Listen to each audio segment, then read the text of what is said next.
Harapan Ekonomi 2024. Di tengah tahun politik yang memunculkan kegamangan, sentimen pasar modal Indonesia justru sangat positif dengan prospek kinerja bursa di 2024 diprediksi terus membaik.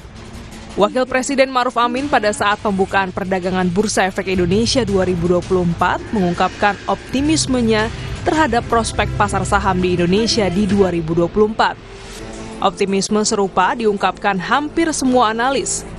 Membaiknya stabilitas perekonomian di tingkat global ikut memicu optimisme tersebut. Optimisme di 2024 melanjutkan kinerja cemerlang di 2023. Pasar modal Indonesia mencatat rekor dalam penghimpunan dana, kapitalisasi pasar, dan penawaran umum perdana. Ini menempatkannya menjadi salah satu bursa dengan kinerja terbaik di dunia.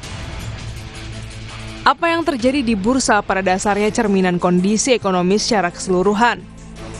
Resiliensi bursa di tengah krisis ekonomi global 3 tahun terakhir juga terjadi pada perekonomian. Pemerintah dan Bank Indonesia meyakini ekonomi Indonesia masih bisa tumbuh di atas 5% di 2024, kendati Bank Dunia dan Dana Moneter Internasional memprediksi pertumbuhan ekonomi Indonesia melambat sejalan dengan potensi perlambatan ekonomi global dan penurunan harga komoditas dunia.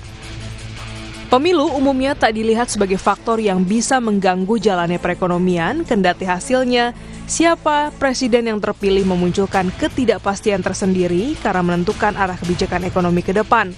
Sebaliknya, pemilu diyakini akan menggenjot perekonomian.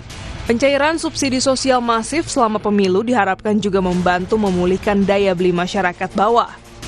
Kita diingatkan untuk tetap waspada mengingat masih tingginya ketidakpastian. Kita tak steril dari setiap gejolak yang terjadi dalam perekonomian global.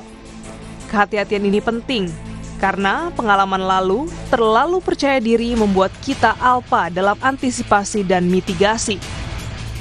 Krisis global belum sepenuhnya berlalu. Tak semua gambaran situasi global positif.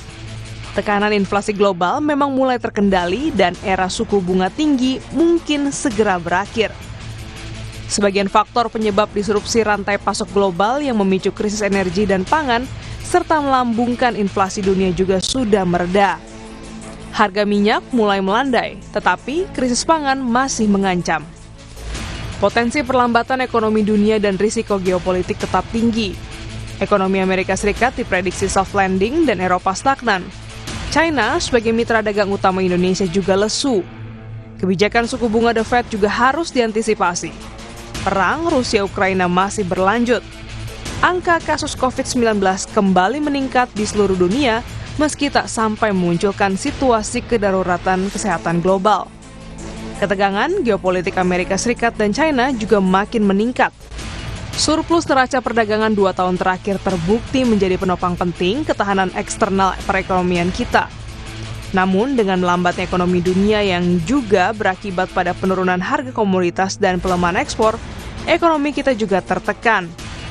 Semua itu harus diantisipasi guna meminimalkan potensi dampak di dalam negeri.